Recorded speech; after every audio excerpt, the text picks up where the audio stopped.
السلام علیکم ورحمۃ اللہ وبرکاتہ۔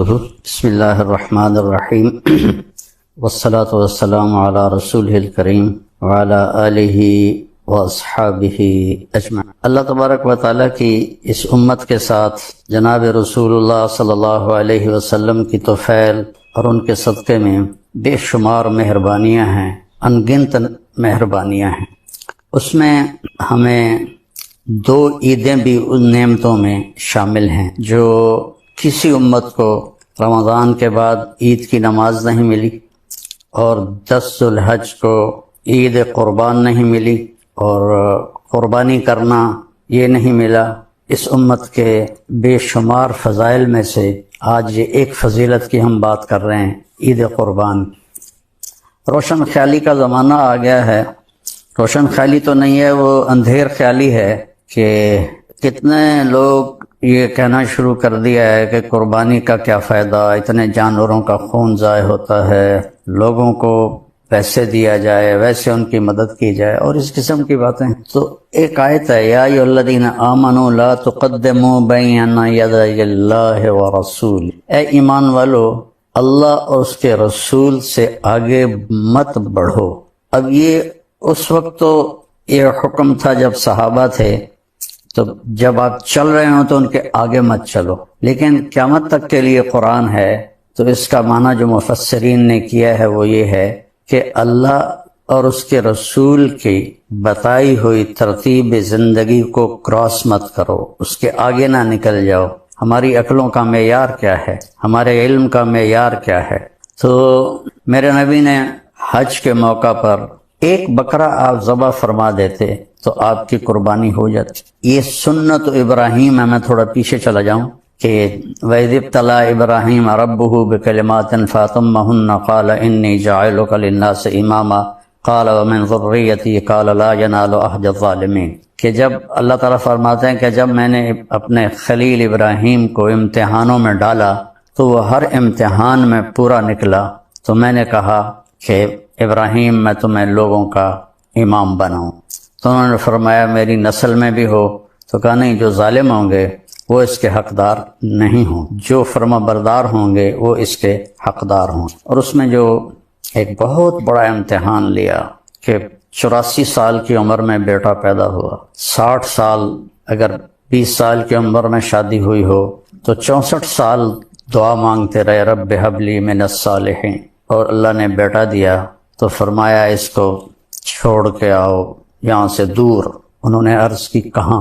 فرمایا جبریل تمہیں راستہ دکھائے گا۔ جبریل انسانی شکل میں ایک اونٹنی پر سوار ہو کر تشریف لائے، ان کے پیچھے حضرت ابراہیم علیہ السلام، حضرت ہاجرہ علیہ السلام اور حضرت اسماعیل علیہ السلام، یہ تینوں ایک اونٹنی پر سوار۔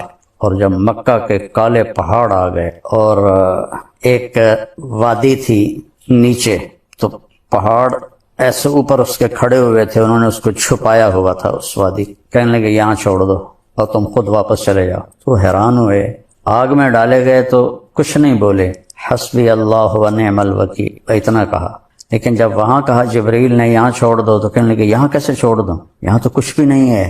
تو جبریل بولے کہ آپ کے اللہ کی منشا ہے، ان دونوں کو یہاں چھوڑ دیں، اس بچے سے اللہ تعالیٰ آخری نبی کو پیدا فرمائیں۔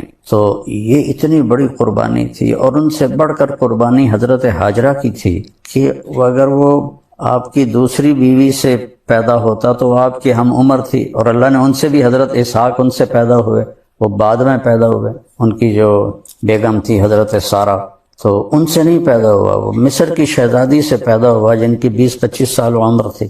تو وہ کہنے لگی آپ کدھر جا رہے ہیں؟ تو وہ خاموش، وہ حیران پریشان کہ مجھے اکیلے چھوڑ کے کہاں جا رہے ہیں؟ تو چلتے چلتے چلتے جہاں آج زمزم کے پانی کے وہ کنیکشن لگے ہوئے ہیں، کدئی اس کو کہتے ہیں، وہاں پہنچے 3-4 میل چل کے۔ تو پھر حضرت ہاجرہ کو خیال آیا یہ نبی ہیں، کہیں اللہ نے نہ کہا ہو، تو فرمانے لگے اللہ امرک، کیا اللہ نے آپ کو حکم دیا ہے؟ تو آپ نے ایسے سر ہلایا، اذن لن یضیعنا اللہ، پھر اللہ ہمیں ضائع نہیں کرے گا آپ چاہیں۔ وہ اونٹنے پہ سوار ہوئے، اور آپ ذرا تصور کریں، مستورات بھی سن رہی ہوں گی کہ 20-25 سال کی بچی کو مکہ کے کالے پہاڑوں میں جہاں نہ انسان، نہ پانی، نہ سایہ، نہ درخت، نہ چھاؤں، اکیلے چھوڑ دیا جائے اور وہ شہزادی، تو اس پہ کیا بیتی ہو، اس پہ کیا گزری ہوگی۔ تو ان کو دیکھتی رہیں۔ جب وہ پہاڑ پار کر کے نیچے چلے گئے تو پھر بوجھل قدموں سے واپس آئیں۔ تو اللہ تعالیٰ نے ان کی قربانی پر زمزم کا کنواں نکالا۔ تیسرے دن جو پانی دے گئے تھے، کھانا دے گئے تھے، وہ ختم ہو گیا۔ تو پھر انہوں نے صفا مروہ کے 7 چکر لگائے کہ کوئی انسان بشر نظر آ جائے، لیکن کوئی نظر نہیں آیا۔ 7ویں چکر میں وہ ان کا دم گھٹنے لگا اور سانس پھولنے لگا اور وہ گر گئیں۔ جب بیٹے کی طرف نظر دوڑائی تو وہاں ایک آدمی کو کھڑے دیکھا، تو پھر ایک دم بھاگی تو دیکھا تو وہ آدمی تو غائب تھا، اور اس بچے جہاں ایڑیاں رگڑ رہا تھا وہاں سے چشمہ نکلا ہوا تھا پانی کا، جو زمزم کا کنواں کہلاتا ہے۔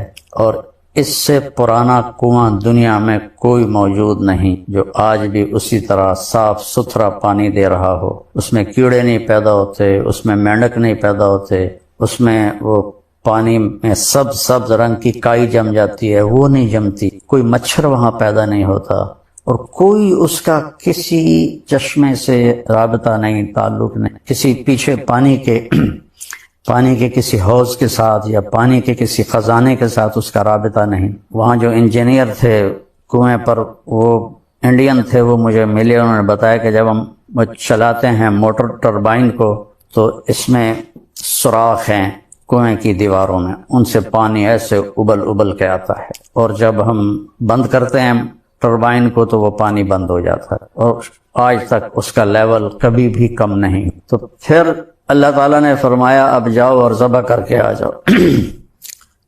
جس باپ کی عمر کو تقریباً کوئی 90 سال سے اوپر ہو چکی ہو، اور وہ فلسطین سے چھری لے کر چلا ہو کہ بیٹے کو ذبح کرنے جا رہا ہوں، تو اس پہ کیا بیتی ہوگی ان لمحات میں، اس سفر میں، اس کے دن رات میں، کس طرح خیال آتا ہوگا، کیسے ذبح کروں گا، کیا ہوگا۔ اور پھر ان کو لے کر جب وہ پہنچے اس جگہ، وہ جگہ تو اب انہوں نے صاف کر دیا، پہاڑ ہٹا دیے ہیں، اللہ ان کا بھلا کرے، حاجیوں کی سہولت کے لیے۔ تو میں اس جگہ پہ گیا ہوں، میں نے دیکھی ہے جب پہاڑ کھڑے تھے، تو چاروں طرف پہاڑ ہیں، بیچ میں ایک چھوٹی سی وادی ہے۔ کہنے کہ بیٹا میں دیکھتا ہوں کہ میں تمہیں ذبح کر رہا، اور نبی کا خواب وہی کے برابر ہو۔ تو انہوں نے فرمایا یا ابا تفعل، بابا فوراً کرو، یا ابا افعل بھی نہیں ہے، یا ابا تفعل، اتنی تیزی سے فرمایا کہ الف کو گرا دیا۔ ستجدنی انشاء اللہ من الصابرین، تو مجھے دیکھے گا کہ میں صبر کرنے والوں میں سے۔ تو کہنے لگے تجھے پتہ بھی ہے کہ میں کیا کہہ رہا ہوں؟ کہنے لگے ہاں پتہ ہے، آپ مجھے ذبح کریں گے میں مر جاؤں گا، لیکن مجھے دنیا کے بدلے جنت مل جائے گی، آپ کے بدلے مجھے اللہ مل جائے گا۔ پھر فرمانے لگے کہ ہاں مجھے یہ دکھ ضرور ہے کہ میری ماں کو بڑا صدمہ ہوگا۔ تو اپنا کرتا اتارا اور وہ ان کو دیا کہ یہ جا کے کرتا میری ماں کو دے دینا، جب میری یاد آئے گی میرا کرتا دیکھ لے گی۔ اور وہاں اللہ کا حکم پورا کیا، اور لٹا کر جب چھری چلانے لگے تو کرنے والا تو اللہ ہے، یہاں کوئی لوہے کا ٹکڑا نہیں آیا، یہ جگہ پتھر نہیں بن گئی، لوہا نہیں بن گئی، چھری موم نہیں بنی، چھری اسی طرح تیز ہے اور گردن اسی طرح نرم ہے، لیکن وہ اوپر سے حکم آ گیا نہیں کاٹنا۔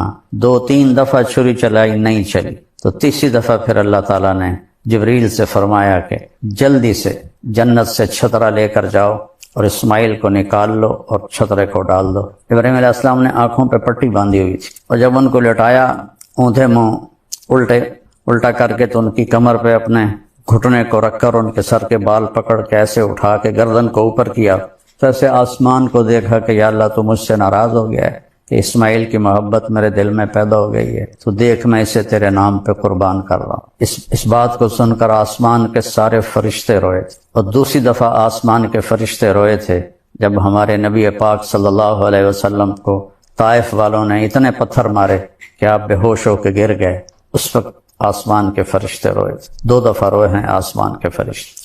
تو تیسری دفعہ پھر جبریل نے آ کر اسماعیل علیہ السلام کو کھینچ لیا اور چھترے کو ڈال دیا۔ ابراہیم علیہ السلام کے آنکھوں پر تو پٹی تھی، تو جب تیسری دفعہ کا اللہ اکبر اللہ اکبر، تو چھری چل گئی، تو انہوں نے سمجھا بیٹا ذبح ہو گیا۔ جب پٹی ہٹائی تو دیکھا تو وہاں چھترا یہ بھیڑ کا جو نر ہوتا ہے اس کے سینگ ہوتے ہیں، اس کو چھترا، اور اردو میں مینڈا کہتے ہیں، پنجابی میں چھترا کہتے ہیں، وہ ذبح ہوا پڑا تھا، اور اسماعیل اور جبریل وہاں کھڑے ہوئے تھے۔ تو میرے نبی پاک صلی اللہ علیہ وسلم نے کہا یہ سنت ابی ابراہیم، میرے باپ ابراہیم کی سنت ہے، یہ ہم کریں گے۔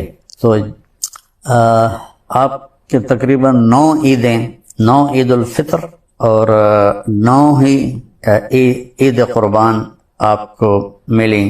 تو آپ ہر سال 8 عیدیں تو آپ نے مدینہ میں کی، تو آپ 2 چھترے ذبح فرماتے تھے، ایک اپنی طرف سے اور ایک امت کی طرف سے۔ 2 سفید چھترے آپ ہمیشہ خریدتے تھے، ایک اپنی طرف سے ذبح فرماتے تھے، ایک امت کی طرف سے ذبح فرماتے تھے۔ امت کو کہیں بھی اکیلا نہیں چھوڑا، ان کو ہر جگہ یاد رکھا۔ 9ویں عید آپ نے حج پہ کی مینا میں، تو آپ نے کتنی قربانی کی؟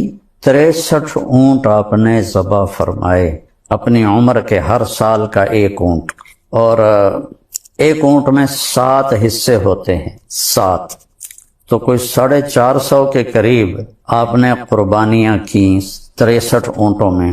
اور عجب بات تھی، یہاں اونٹوں کی یا جانوروں کی جب ہم اپنے وہاں قربانی کرواتے ہیں تو ان کو کھینچ کے لا رہے ہوتے ہیں اور وہ باں باں کر رہے ہوتے ہیں، اور خاص طور پر بڑے جانور کو جب گراتے ہیں تو ایک بڑا مسئلہ بنتا ہے۔ لیکن قربان جاؤں آپ کے لیے 100 اونٹ لائے تھے، 63 آپ لے کر آئے تھے اور 37 حضرت علی یمن سے لے کر آئے تھے، تو 100 اونٹ کھڑے تھے، اس میں سے 63 کو الگ کر دیا گیا، پھر 5 اونٹ الگ آپ کے قریب کھڑے کر دیے گئے، اس میں سے ایک اونٹ آتا تھا اور وہ ذبح ہوتا تھا۔ تو 5 اونٹوں میں لڑائی شروع ہو جاتی تھی کہ میں پہلے جا کے ذبح ہوں گا، دوسرا اپنی زبان حال سے کہتا کہ میں پہلے جا کے ذبح ہوں گا، تو ان میں جنگ چل رہی تھی اونٹوں میں، ایک دوسرے کو کاٹ رہے تھے۔ تو آپ نے 63 قربانیاں اونٹوں کی فرمائیں۔ تو آپ بھی کہتے غربت کا زمانہ ہے، اور اس وقت تو غربت تھی بہت زیادہ، 63 اونٹ کے پیسے غریبوں میں تقسیم کر دو۔ تو اپنی رائے کو اللہ رسول کے حکم کے تابع کر کے چلنا چاہیے، چونکہ ہمارا علم بھی بہت تھوڑا ہے، ہماری عقل بھی بہت تھوڑی ہے۔ تو آپ نے حضرت علی علیہ السلام سے فرمایا کہ علی اس کا گوشت، اس کی کھال، اس کے کھراوڑے سارے تقسیم کر دو، اور اس کی جو صفائی کرنے کی جو اجرت ہے کسائی کی، اس میں گوشت نہیں دینا قربانی کا، وہ میں الگ سے ادا کروں گا۔ اور اپنی بیویوں کی طرف سے آپ نے ایک گائے ذبح فرمائی، آپ کی تو 9 بیویاں تھیں لیکن آپ نے ایک گائے ذبح فرمائی۔ تو اس کے بعد پھر آپ نے حضرت علی سے فرمایا کہ کچھ ہر اونٹ سے چھوٹا چھوٹا گوشت کا ٹکڑا لے کر آؤ، تو وہ لے کر آئے کا دیگ پہ چڑھا دیا، تو دیگ پہ چڑھا دیا گیا۔ تو آپ نے ناخن کٹوائے اور اپنے بال منڈوائے، وہ جو بال آپ نے منڈوائے تھے آپ کے سامنے ابو زمع کھڑے تھے، آپ نے ان کو دے دیا۔ تو حضرت خالد ابن ولید نے منت کر کے کچھ بال کا یہ تقسیم کر دو، انہوں نے تقسیم کیے۔ خالد ابن ولید نے کچھ بال وہ ان سے لے کر نا اپنی ٹوپی میں سی لیے تھے، اور جب بھی وہ جنگ پہ جاتے تھے لڑنے کے لیے تو وہ ٹوپی سر پہ پہنتے تھے، اور اس کے اوپر وہ لوہے کی ٹوپی ہوتی تھی۔ کبھی کسی جنگ میں انہوں نے اس ٹوپی کو نہیں بھلایا۔ ایک دفعہ رومیوں نے حملہ کر دیا تو ساتھیوں نے کہا کہ حملہ ہو گیا، تو کہنے لگے میری ٹوپی لاؤ، وہ ٹوپی مل نہیں رہی تھی، تو صحابہ کہنے لگے وہ سر پہ چڑھ گئے ہیں، کہا اس سے بھی آگے آ گئے تو میں اس وقت تک نہیں اٹھوں گا جب تک مجھے ٹوپی نہ مل۔ تو پھر وہ کہیں کسی کونے میں دب گئی تھی، وہ ٹوپی ملی تو پہن کے اوپر لوہے کی ٹوپی، پھر جب وہ حملہ کرتے تھے جیسے شیر کے آگے بکریاں نہیں کٹتی اور بھاگتی، ایسے ان کے سامنے خلقت دوڑتی اور بھاگتی تھی۔ دنیا نے ایسا جرنیل آج تک نہیں پیدا کیا، سیف اللہ کا جس کو لقب ملا ہو، اس کو اللہ کے نبی نے اللہ کی تلوار کہا۔ اس لیے جب ان کا بڑی جوانی میں فوت ہو گیا، 56 سال کی عمر میں تو فرمانے لگے ساری زندگی پہلی صف میں لڑا کے شہید ہو جاؤں، لیکن آج میں بزدلوں کی طرح مر رہا ہوں۔ تو علماء فرماتے ہیں کہ انہوں نے کوئی 100 سے زیادہ جنگیں لڑیں، اگر وہ ہزاروں جنگیں بھی لڑتے تو وہ شہید نہیں ہو سکتے تھے، کہ اللہ کی تلوار نیام میں تو جا سکتی ہے، ٹوٹ نہیں سکتی، اسے توڑ کوئی نہیں سکتا۔ تو جس میدان میں خالد ہوتے تھے کبھی شکست نہیں، ہمیشہ فتح ہوتی تھی۔ تو آپ نے اپنے بال صاف کروائے اور اپنی مونچھیں چھوٹی کروائیں، داڑھی کو ٹھیک کروایا، پھر غسل فرمایا، پھر کپڑے بدلے، اتنے میں پھر وہ دیگ تیار ہو گئی۔ تو اس میں سے آپ نے گوشت بھی کھایا اور شوربہ بھی کھایا، اور پھر آپ اپنے اونٹنی قصواء پر تشریف لے گئے طواف زیارت کرنے کے لیے۔ تو امت کو اللہ جزائے خیر دے، انہوں نے اس سنت کو آج تک باقی رکھا ہوا ہے، اور لوگ بڑھ چڑھ کی قربانیاں کرتے ہیں، اور اللہ تعالیٰ آپ کے جو خون کا پہلا قطرہ گرتے ہی جو قربانی کرنے والا ہے اس کی اللہ تعالیٰ بخشش فرما دیتا ہے، بشرطے کہ اس کے ساتھ کوئی اور کبیرہ گناہ نہ ہو۔ اور جتنے اس کے جسم پہ بال ہوتے ہیں، ہر بال کے بدلے ایک نیکی لکھی جاتی ہے، اور ایک پھر 10 گنا ہوتی ہے، پھر 10 سے جتنا اخلاص ہوگا بڑھتے بڑھتے کہاں سے کہاں چلی جائے گی، تو اس کا اللہ تعالیٰ نے یہ اجر رکھا ہے۔ تو شوق سے بہت سے لوگ ماشاءاللہ بہت زیادہ قربانی کرتے ہیں، اور ایک یہ جو بڑے بڑے موٹے قسم کے جانور ہیں یہ نہیں خریدنے چاہیے، ان کو ان کا گوشت کھانے کے قابل نہیں ہوتا، یہ صرف دکھاوے کے ہوتے ہیں، اور ایک مالداروں میں مقابلہ لگ جاتا ہے، میں نے 20 لاکھ کا خریدا، کہتا میں نے 30 لاکھ کا خریدا، 20 لاکھ میں کتنے بکرے قربان ہو سکتے ہیں، اس کا اجر زیادہ ہے۔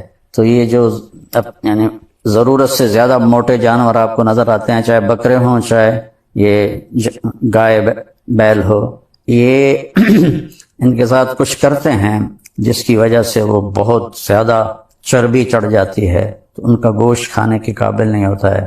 تو یہ میرا مشورہ ہے، باقی یہ کوئی فرض واجب سنت کی بات تو ہے نہیں، لیکن اگر اس کی بجائے اتنے مہنگا جانور خریدنے کی بجائے زیادہ جانور خرید دیے جائیں تو زیادہ غریبوں کے گھر گوشت چلا جائے گا۔ تو اس قربانی کو ہم نے ہمیشہ انشاءاللہ زندہ رکھنا، اور یہ اس قسم کی باتیں کہ کیا فائدہ، یہ بہت نادانی کی باتیں ہیں، اللہ اس کے رسول سے ٹکرانے والی باتیں ہیں۔ اللہ ہمیں اس سنت کو زندہ رکھنے کی توفیق نصیب فرمائے۔ السلام علیکم۔ ان 10 دنوں میں عبادت کا ذوق بڑھنا چاہیے، نوافل بڑھائے جائیں، ذکر بڑھائے جائے، تلاوت بڑھائی جائے، ہمت ہو تو روزے رکھے جائیں، خاص طور پہ 9 تاریخ کا روزہ پچھلے سال کے سارے گناہ معاف ہو جاتے ہیں، ایک دن کا جو روزہ ہے۔ پھر اس کا دوسرا جو بڑا عمل ہے وہ قربانی ہے، اور یہ قربانی آدم علیہ السلام سے چلی آ رہی۔ وَاتْلُ عَلَيْهِمْ نَبَأَ ابْنَيْ آدَمَ بِالْحَقِّ إِذْ قَرَّبَا قُرْبَانًا فَتُقُبِّلَ مِنْ أَحَدِهِمَا وَلَمْ يُتَقَبَّلْ مِنَ الْآخَرِ۔ اس قربانی کی بنیاد تو آدم علیہ السلام سے پڑی ہے، لیکن ہمیں جو حکم ملا ہے وہ سنت ابیکم ابراہیم، وہ ابراہیم علیہ السلام کی سنت ہے قربانی۔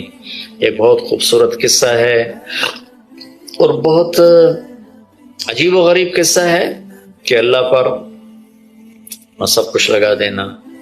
ایک شخص کو اولاد کے لیے دعا مانگتے مانگتے مانگتے کچھ 60 برس گزر گئے، 65 برس گزر گئے۔ رب ہب لی من الصالحین، یا اللہ مجھے نیک اولاد دے دے، نیک اولاد دے دے۔ نیک اولاد میری 84 سال کی عمر میں، اللہ نے 84 سال کی عمر میں بیٹا دیا۔ بڑھاپے کی اولاد تو دل پکڑ لیتی، اور ابھی چند دن نہیں گزرے تھے کہ اللہ نے کہا جاؤ اسے چھوڑ کے آؤ۔ یہ کہاں چھوڑ کے آؤں؟ کہ جبریل آئے گا تمہیں راستہ بتائے گا۔ تو جبریل انسانی شکل میں آئے، وہ براق کی طرح نہیں ہے سفر ہوا کہ ایک دم میں پہنچا دیا، بلکہ جبریل انسانی شکل میں آئے، اونٹنی پر سوار ہو کر، ابراہیم علیہ السلام دوسری اونٹنی پر، بچہ اور بیگم، اور ان کو فلسطین سے چلایا، اور چلاتے چلاتے چلاتے چلاتے جب مکے کے کالے پہاڑ آ گئے جہاں کچھ بھی نہیں ہے، نہ پانی نہ سایہ، کہ یہاں چھوڑ دو۔ بیت اللہ ٹیلا تھا اس وقت، یہاں چھوڑ دو۔ تو ابراہیم علیہ السلام جو آگ میں ڈلتے ہوئے نہیں گھبرائے، یہ بات سنی تو گھبرا کر کہنے لگے یہاں کیسے چھوڑ دوں، یہاں تو کچھ بھی نہیں ہے۔ تو جبریل نے کہا جی آپ کے اللہ کی منشا ہے کہ اس بچے کو یہیں چھوڑ دیا جائے۔ تو نے وہیں چھوڑا اور واپس چل دیا۔ حضرت حاجرہ حیران پریشان ہو گئی، کہاں چھوڑ کے جا رہے ہو، کیوں چھوڑ کے جا رہے ہو؟ جواب نہیں دے رہے۔ 3 میل ان کے ساتھ چلتے نہیں، وہ جواب ہی نہیں دے رہے۔ 3 میل کے بعد ان کو یاد آئی یہ تو اللہ کے نبی ہیں۔ اللہ امرک، ابراہیم کا یہ اللہ کا حکم ہے؟ کہاں اللہ کا حکم ہے؟ اذن لن یضیعنا اللہ، جاؤ پھر اللہ مجھے ضائع نہیں کرے گا۔ اس طرح بنیاد رکھی، بچے کو ایسے جنگل میں چھوڑا۔ جب وہ بڑے ہو گئے تب حکم آیا جاؤ ذبح کرو۔ تو اب آپ کی عمر ہو چکی ہے کوئی 92 سال یا 94 سال، 90 پلس ہے، 100%۔ فلسطین سے چلے مکہ جا رہے ہیں، کیا کرنے جا رہے ہیں؟ بچہ ذبح کرنے جا رہے ہیں، کوئی مرغی اور بکرا ذبح کرنے نہیں جا رہے۔ پھر ان کو تیار کرا کے مینا کی وادی میں لا کر کہ بیٹا اللہ کا حکم ہے تمہیں ذبح کر دو۔ تو بیٹے نے کہا یا ابت افعل، تو آپ کر دیں جو کرنا ہے۔ ابراہیم علیہ السلام کہنے لگے تجھے خبر بھی ہے میں کیا کہہ رہا ہوں؟ کہ جی مجھے پتہ ہے، آپ کہہ رہے ہیں مجھے ذبح ہونا ہے، تو آپ کے بدلے میں مجھے اللہ ملے گا، وہ آپ سے بہتر ہے، اور دنیا کے بدلے میں جنت ملے گی، وہ دنیا سے بہتر ہے۔ پھر معصوم بچے نے کہا ابا میرے ہاتھ باندھنا، تو مجھے الٹا لٹانا، اور پھر فرمایا کہ مجھے اپنا کرتا اتارا اور کہا کہ یہ میری اماں کو دے دینا، میری نشانی رہے گا، اور آپ اپنے کرتے میں مجھے کفن دے کے ادھر دفن کر دینا۔ تو ان کے ہاتھ باندھے، پاؤں باندھے، الٹا لٹایا، اپنا گھٹنا رکھا ان کی کمر پر، ان کے سر کے بال اٹھایا تھوڑا سا اوپر کر کے نیچے چھری چلانے کے لیے، ایک ہاتھ میں بال تھے ایک ہاتھ میں چھری تھی، اور یوں آسمان کو دیکھا کہ اللہ تو مجھ سے ناراض ہو گیا ہے کہ اسماعیل کی محبت نے میرے دل میں جگہ پکڑ لی ہے۔ نہیں میرے مالک، میرے دل میں تیرے سوا کچھ نہیں ہے، اگر میرا کوئی امتحان ہے تو پاس کر دے، میرے دل میں تیرے سوا کچھ نہیں ہے، اور اگر تم مجھ سے ناراض ہے تو اپنی ناراضگی دور کر دو، چھری چلا دو۔ تو میرے مالک نے اسماعیل کو نکال کر چھترے کو ڈال دیا، چھترا، اور آنکھ کھلی تو آنکھوں پر پٹی تھی، کھولی تو آگے چھترا ذبح تھا۔ نبی پاک صلی اللہ تعالی علیہ وسلم قربانی کے موقع پر 2 چھترے، بکرا نہیں، بھیڑ نہیں، گائے نہیں، بھینس نہیں، 2 چھترے ذبح فرماتے تھے قربانی کے، ایک اپنی طرف سے ایک امت کی طرف سے۔ حج کے موقع پر آپ نے 63 اونٹ ذبح کی، 63 اونٹ، جو ایک اونٹ میں 7 آدمی ہوتے ہیں، ایک اونٹ میں 7 آدمی ہوتے ہیں، تو کچھ 441 قربانیاں آپ نے کی اپنی طرف سے، اور مالداروں کو پیغام دیا کہ قربانی خوب کرو۔ لیکن ہمارے ملک میں ایک عجب چیز چل گئی ہے، بیل لے لیا، 20 لاکھ کا بیل لے لیا، یہ صرف فخر ہے، ریا ہے اور بناوٹ ہے، دکھاوا ہے۔ آپ 20 لاکھ کے بکرے خریدیں تاکہ غریبوں کو گوشت پہنچے، 20 لاکھ کا ایک بیل لے کے، تو آپ نے کون سا سمجھداری کا، عقل مندی کا کام کیا؟ وہ کراچی مجھے لے گئے منڈی میں، تو 5-5 لاکھ کے بکرے کھڑے ہوئے، تو میں تو حیران پریشان ہو گیا، بکرے کی قیمت 5 لاکھ۔ تو وہ جو مالدار لوگ ہیں ان میں ایک مقابلہ بن گیا ہے اور ایک فخر بن گیا، جی میں 20 لاکھ دا ذبح کیتا، میں 10 لاکھ دا ذبح کیتا، ہم نے تو بھائی 50 لاکھ کا ذبح کر دیا۔ میں آپ سب بھائیوں کی محنت کرتا ہوں، اللہ نے آپ کو رزق دیا ہے تو آپ بیوقوف نہ بنیں، آپ اس کو صحیح خرچ کریں۔ آپ 20 لاکھ کے جانور خریدیں، 20 لاکھ کے آپ بکرے لے لیں، 20 لاکھ کے آپ عام درجے کی گائے لے لیں، آپ بھیڑے لے لیں، آپ اونٹ لے لیں، بیل لے لیں، 20 لاکھ کے بیل لے لیں، تو کتنی بڑی قربانی ہوگی اور کتنے غریبوں تک وہ کھانا جائے گا۔ 20 لاکھ کا ایک بیل لے کر آپ نے کیا کمایا؟ کون سی نیکی کمائی آپ؟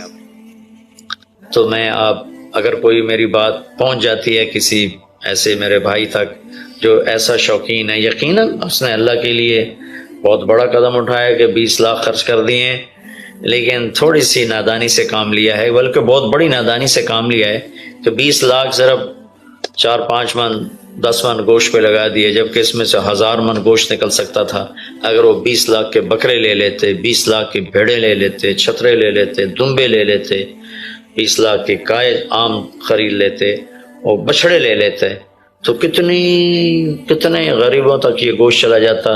تو یہ میرے ملک میں یا خاص طور پر شہروں میں، کراچی میں تو پاگل ہوئے پڑے ہیں لوگ، جو کراچی منڈی انہوں نے دکھائی تو میں حیران پریشان ہو گیا کہ یہ کیا حماقت ہے، نادانی ہے۔ اور پھر ان بیلوں کو وہ پستے کھلا رہے، بادام کھلا رہے، مکھن کھلا رہے، دودھ پلا رہے، وہ بیچارہ بیل بھی تھک موٹا ہو، بیچارہ تھک کے کھڑا ہوتا ہے، میں نے جلدی فارغ کرو، ذبح کرو، اس کی جان پسی ہوتی ہے۔ تو میں مالدار بھائیوں سے عرض کرتا ہوں کہ ایسی نادانی کے کام نہ کریں، اس قربانی کو اس طرح کریں کہ غریبوں کے لیے یہ ایک دن اللہ نے رکھا ہے تو اس طرح کریں کہ غریبوں کو نفع پہنچے. یہ اس نادانی سے توبہ کریں کہ ایک بیل 10 لاکھ کا لے لیا، ایک بکرا 5 لاکھ کا لے لیا، اس میں کتنا پیسہ آپ نے ایک تھوڑے سے بہت تھوڑا نفع کمایا، بہت زیادہ خرچ کیا. اس کے ساتھ اب بہت بڑا نفع، چونکہ قربانی کے جانور جب ذبح ہوتے ہیں تو جتنے اس کے جانور کے جسم پہ بال ہوتے ہیں اتنی نیکیاں لکھی جاتی. 20,000 کا بکرا اچھا مل جاتا ہے تو 1 لاکھ میں 5 بکرے آ جاتے ہیں، اور 5 لاکھ میں 25 بکرے آ جاتے ہیں. ایک بکرا 5 لاکھ کا لیا، اس کے جسم پہ فرض کرو 1 لاکھ بال ہیں اور آپ نے 25 لیے تو 25 لاکھ آپ کی نیکیاں بڑھ گئیں. تو یہ بہت نادان طرز چل رہا ہے. میں آپ سب کی منت کرتا ہوں کہ اس طرح پیسہ ضائع نہ فرمائیں، اللہ کی دی ہوئی امانت ہے. ایک بیل آپ نے 20 لاکھ کا لے لیا، 20 لاکھ میں تو 100 بکرے آ سکتے، 100 بکروں کے ذریعے سے کتنے لوگوں کی خدمت کی جا سکتی ہے. تو اس قربانی کو شوق سے بھی کریں، اور مستحب یہ ہے کہ جس کے پیسے جو قربانی کر رہا خود ذبح کرے یا اس کی جگہ کھڑا، وہ اس جگہ ذبح کرنے والے کے پاس کھڑا ہو. قربانی کے گوشت میں سے قربانی کی قیمت نہ دی جائے، قربانی کی اجرت نہ دی جائے، اجرت اس کے علاوہ دی جائے، اور اس کی کھال کا صدقہ کر دیا جائے. جہاں آپ مناسب سمجھیں وہاں آپ اس کا صدقہ کر دیں تاکہ وہ بھی اللہ کے راستے میں خرچ ہو جائے، استعمال ہو جائے. تو ان 10 دنوں کی اللہ تعالیٰ نے بڑی فضیلت رکھی ہے. اللہ تعالیٰ ہمیں ان کی قدردانی کی توفیق نصیب فرمائے. السلام علیکم.